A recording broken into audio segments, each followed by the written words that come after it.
Welcome to Margins and Madness. My name is Ria. I love you so much for being here. Today, we are in Angola. This is one of the richest countries on this entire continent. It has oil, diamonds, and many natural resources that should have built hospitals, schools, and roads for up to 35 million people. But instead, can you guess what happened? Yes, somebody was living the soft life, spending like nobody's business. And allegedly, a very large chunk of that money ended up in her bank accounts and her property portfolios. I think you get the picture here. This is Africa's richest woman, the president's daughter. And according to hundreds of leaked documents, one of the most brazen, I don't even know, it's brazen. One of the most brazen financial criminals this continent has ever produced. Do you feel like brazen is like a compliment for this situation? Is brazen a compliment? Because, let's continue the story. Her name is Isabel dos Santos. And my sweet penga darling, buckle up, because she is going to leave you a bit more penging than you are right now. So who is this character? Who is this person? Isabel was born in 1973, and her father, Jose Eduardo dos Santos. Hey, pronunciation is not So let's just call her father Jose. He ruled Angola for 38 consecutive years. Of course, to do this, he had to have no opposition. No free press. I am thinking, I sure could love a setup like this. Some minions, and I am the king, and I rule with no questions asked. You can just imagine the power surging inside me as king. This is my country, this is my minions, and you will have to bewitch me or get some holy water to spray on me or something. But yes, I will never step down. Let me go back to the story, my sweet fellow weirdos. This is probably why I'm not president of anything.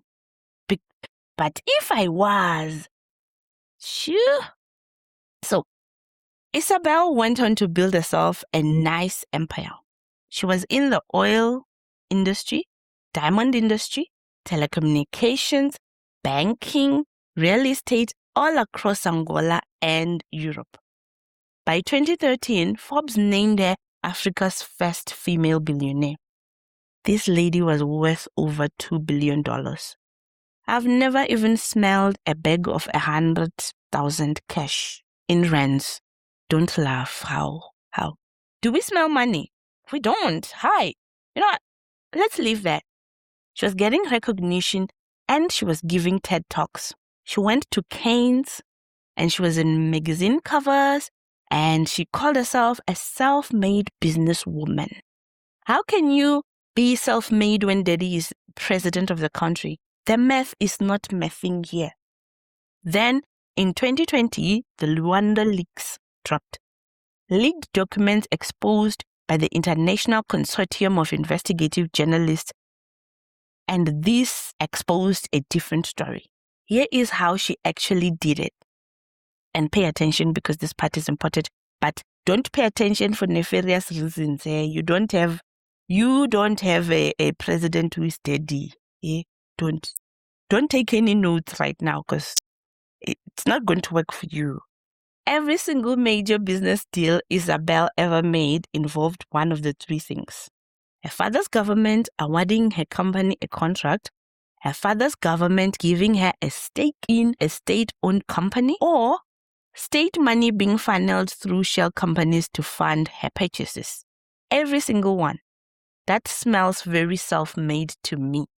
You are just jealous of her. She was working very hard to say, Papa, please, can I have some money? And her main cash cow was a company called Son Angola. It was Angola's state oil company. At one point, her father literally appointed her CEO of this company. His baby girl was CEO of the national oil company. Within months, hundreds of millions of dollars had been paid out to companies connected to her and her late husband. And to move all this money around so it couldn't be traced back to Angola, she used an army of accountants, lawyers, and consultants in Portugal, Malta, and the Netherlands. These were shell companies that existed only on paper.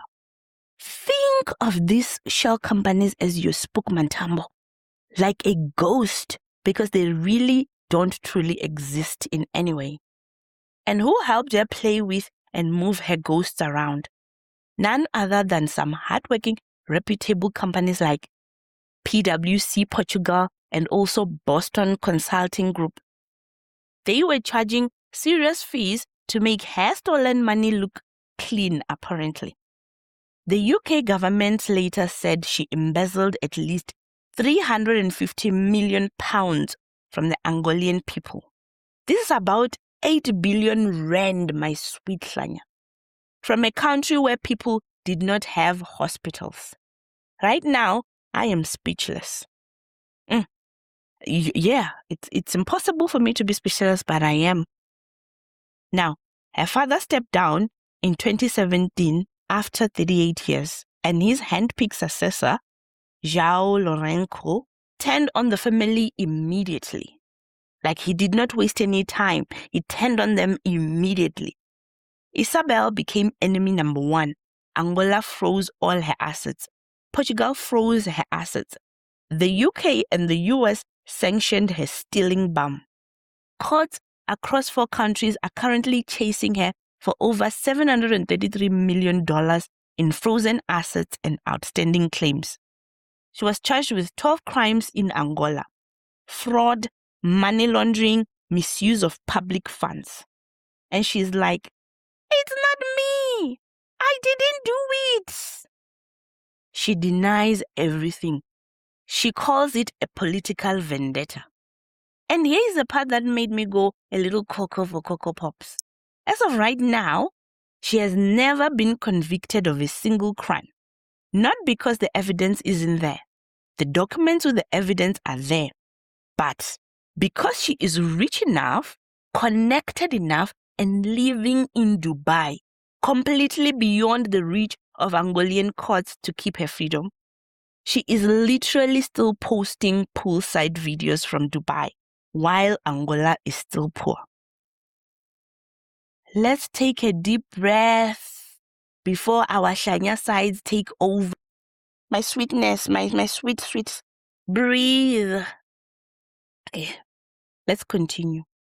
The lesson from Isabel dos Santos is this: access to power is not the same thing as talent. And the two are very, very easy to confuse, especially when nobody is asking obvious questions. The whole world celebrated her as proof that African women can build billion-dollar empires. Foreign investors trusted her with real money. Global institutions invited her to speak on stages. And nobody, not a one person, stopped to ask the obvious question. How exactly did a young woman with no industry experience end up with controlling stakes in diamonds, oil, telecoms, and banking in one of the most corrupt countries in the world? And to do all this in just 20 years. In business, in investing, in life, when someone's success cannot be explained by skill or hard work or timing alone, ask, what did they have access to that you cannot see? Because sometimes the real product is not the business, it's the connection. And when the connection disappears, as it always eventually does, so does everything built on top of it. Angola is still poor.